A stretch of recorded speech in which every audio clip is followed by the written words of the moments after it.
helping some children fly a box kite, I would rear back and throw the ball. It would arch through the air, bounce down the field, and rock abruptly to a stop in the grass. I would fetch it. Then I would throw it again. Without someone to throw to, it was a melancholy practice. To throw a ball in a park meadow, and then walk to it and throw it again. And I did it in a sort of dull, bored way, so that if anyone caught me at it, if one of the elderly men looked away from his box kite, it would appear that I had nothing better to do while awaiting the arrival of friends, obviously delayed in traffic, for a touch football game. Sometimes I punted the ball. Once I kicked it off the side of my foot into the infield of a baseball game, and the black-shirted players began shouting, "Arriba! Arriba!" and waving their arms, as if what had dropped down among them was a large buzzard. July was not the seasonal month to be carrying a football around in Central Park, and I didn't go out too often. I threw the ball around in my apartment, which is a sort of studio, long enough to allow a throw into an armchair from 20 or 25 feet away, keeping at it when I had the chance, if only to get used to the feel of the ball. It was hot when I landed in Detroit. Many of those on hand to meet incoming planes were wearing shorts and dark sunglasses, some sporting cowboy hats with the foreword insignia. They meandered through the terminal, which was new and spacious, past glass cases which displayed machine parts revolving on small, velvet-covered stands.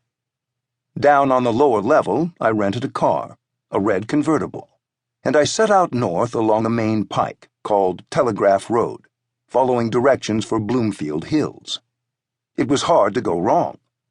The country is flat, with the cranes standing in the fields amid the housing developments going up, and the bisecting roads are named for the number of miles out from the city limits. 7-Mile Road, 8-Mile Road, 15-Mile Road, until about an hour out, when the country road names begin to appear on the turnpike signs and the country itself begins to roll under big shade trees. I turned off for Bloomfield Hills, and the macadam road ran down through thick, tall woods, with an occasional glimpse of pond through the foliage. I drove into the school parking lot and carried my suitcase up through the school grounds toward a building which was indicated by an occasional directional arrow as the administration building. It was quiet and peaceful walking the brick-lined paths. The school buildings were ivy-covered, and everywhere sprinklers ticked back and forth on the lawns and flower beds. In the administration building, there was no sign of anyone around. I could hear a typewriter going somewhere down a cloister, so I took my bag and followed along to the school office. Someone was typing in a cubicle there, and when I knocked and went in, a woman spun around from her machine, blinking violently to dislodge a pair of pince-nez spectacles, which came off finally and fell, suspended by a velvet ribbon around her neck. She looked at me sharply. "You are from what country?" she asked. I set my bag down. On the table beside her stood a row of badges of the type pinned on at conventions. One of them, turned slightly, had a name at the top which I could see, and under it, in block letters, Ghana. Another card read Iraq, and a third, Ivory Coast. "Yes?" she kept at me. "Well, I'm from New York," I said hopelessly, turning my palms over. She looked at me quizzically, and she said, "You are with the convention? With the bishops?"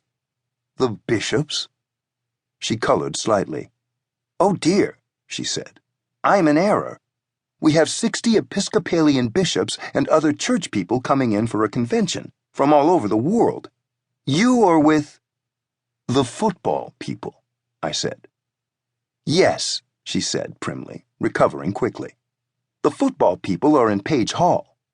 She gave me directions to the Lyon Public Relations Office, where she thought someone might be able to take me in hand, squinting forward as she spoke, reaching finally for her pince-nez to give me a closer look through them.